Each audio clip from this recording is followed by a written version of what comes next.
I'm Nelson Brook, your Black Warrior River Keeper, and we're dedicated to protecting the river from pollution and other threats. In the agricultural equation, industrial chicken farming is taking a toll on this watershed. The chicken CAFO, concentrated animal feeding operations, are very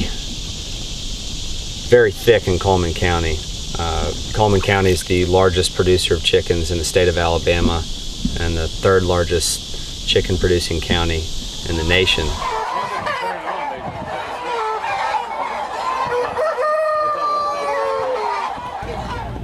I've been eating chicken since 1978. Michael started in 1981. We've been living in Birmingham and paddling the North Alabama rivers for over 3 years. After big rains, when the water turns a thicker shade of yoo-hoo brown, the water starts to smell like chicken poo. We decided to go to one of its most prolific sources, the rural countryside of North Alabama, our backyard.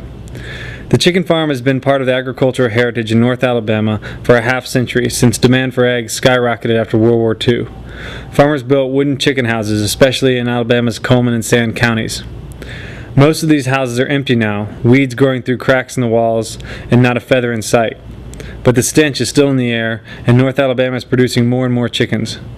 The farmers are called growers, and the company calling the shots and giving the shots is called the integrator. We went to some chicken sources. We compared two farms. One is part of the major agro corporation Cook Foods of Chicago, and the other is owned by a middle-aged couple who call their farm Windy Acres. At the Cook operation, we spoke to Tony Goolsby, who lives next to the metal automated chicken houses he built for Cook. Tony was a grower for the Cook integrator for 3 years before a legal dispute forced him out of the large-scale chicken business. Tony takes us to his former chicken houses, now run by a friend who asked to remain anonymous.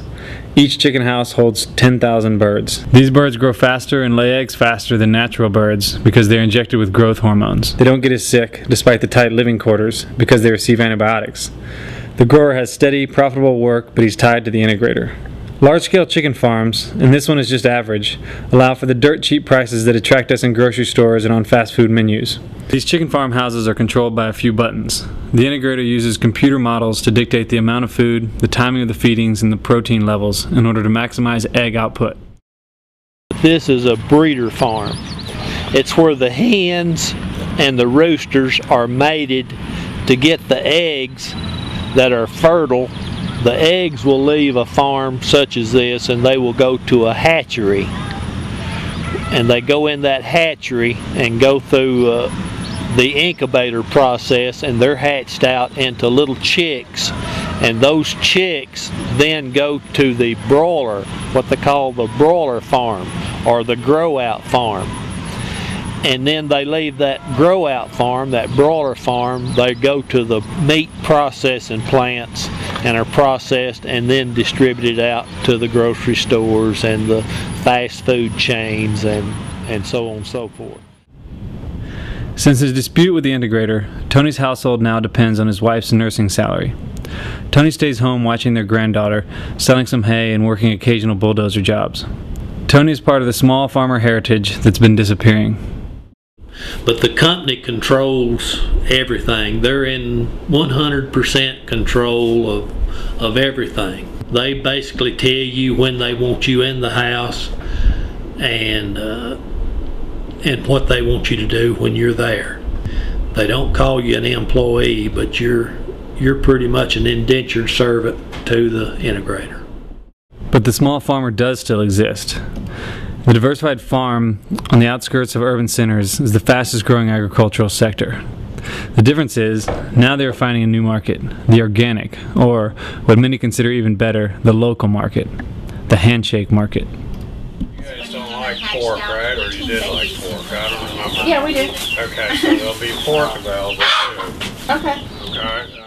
I'm Linda Leffords. We own Windy Acres Farm, and we're about to go in the chicken house to collect eggs. Chickens can come and go through the front door, or at night we shut the front door, and if they want to come and go through this little door before we let them out in the mornings, they can.